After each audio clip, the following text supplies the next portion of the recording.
तो मैं डॉक्टर मिर्जा वकार बेग, आपका पीडियाट्रिशियन, आज आपके सामने अपना नया वीडियो लेके हाजिर हूँ। दोस्तों, आज हम लोग डिस्कस करेंगे पेनलेस वर्सेस पेनफुल वैक्सीनेशन। क्योंकि हमारे पास जो नए पेरेंट्स आते हैं अपने बच्चों को लेके और उनका बहुत क्वेरी रहता है कि सर पेनलेस वाला वैक्सीन लगाइएगा या पेनफुल वाला वैक्सीन लगाइएगा। तो मैंने सोचा कि इस पर मैं अपना एक वीडियो बना दूं ताकि उन सभी यंग पेरेंट्स को जिनके जहन में इस तरह को लेके कंफ्यूजन है तो उनके डाउट्स क्लियर हो जाएंगे। तो दोस्तों, एक बात मैं बता देना चाहता हूँ, पेनलेस वैक्सीनेशन नाम की कोई चीज होती नहीं है।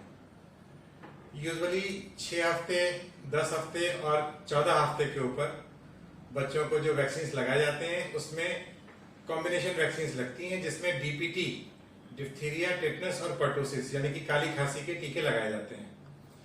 अब इसमें होता यह है कि जो पर्टूसिस है यानी काली खांसी का जो कंपोनेंट है, इसकी वजह से बच्चे में रिएक्शंस होते हैं जिसके कारण उसको फीवर आता है। और ये वैक्सीनेशन लगने के 24 से 48 घंटे तक ये फीवर आ सकता है, बच्चे को वॉमिटिंग हो सकती है, बच्चे को इरिटेबिलिटी हो सकती है। तो ये कॉमनली वैक्सीनेशन लगने के बाद होता है। अब इसमें एक और तरह का वैक्सीन आता है जिसमें अब डीपीटी के 2 तरह के वैक्सीन आते हैं। एक आता है जिसमें ए सेलुलर पर्टूसिस वैक्सीन होता है, जिसमें उसकी सेल वॉल को यूज नहीं किया जाता है, तो उसकी वजह से उसकी एंटीजेनिसिटी कम हो जाती है, मतलब रिएक्शंस कम हो जाते हैं और बच्चे में पेन और फीवर की जो संभावना है वो कम हो जाती है, रिएक्शंस की संभावनाएं कम हो जाती है।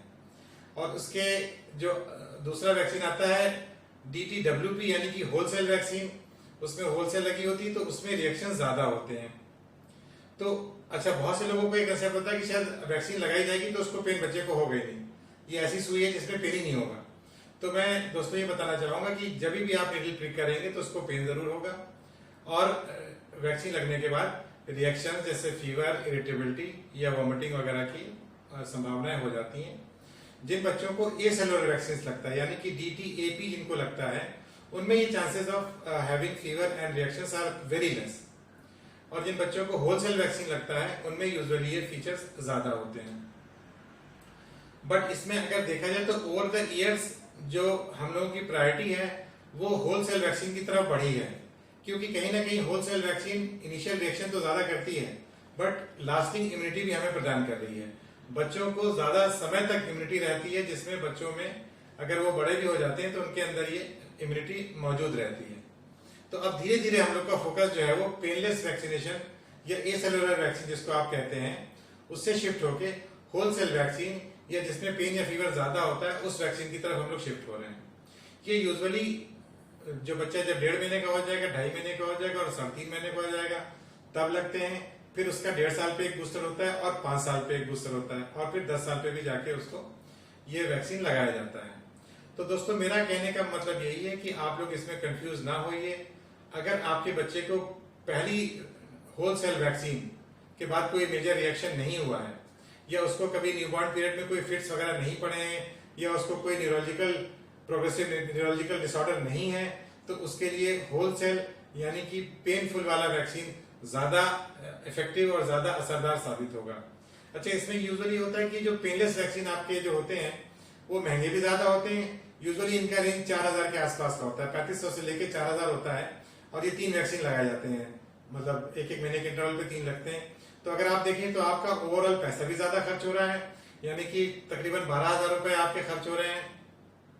और होलसेल वैक्सीन उसी के मुकाबले में यूजुअली 2500 के आसपास, 2000 से लेके 2500 के आसपास जो आती है, जिसमें आजकल जो हेक्सावैलेंट वैक्सीन आ गई है जिसमें 6 वैक्सीन एक साथ मिले होते हैं, जिसमें डीपीटी के 3 हो गए हैं, हेपेटाइटिस बी हो गया, आपका पोलियो का इंजेक्टेबल हो गया और एच इन्फ्लुएंजा बी।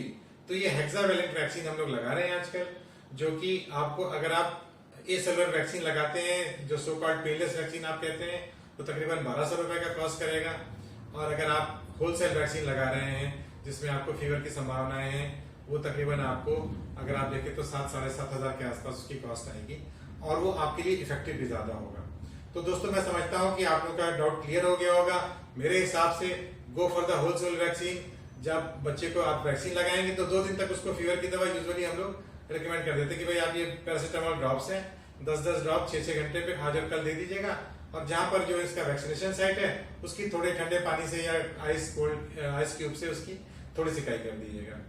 तो मैं समझता हूँ कि आप लोगों के लिए यूजफुल वीडियो रहा होगा दोस्तों। आप अपने पैसे भी बचाइए और अपने बच्चे को अच्छी इम्यूनिटी प्रदान कीजिए।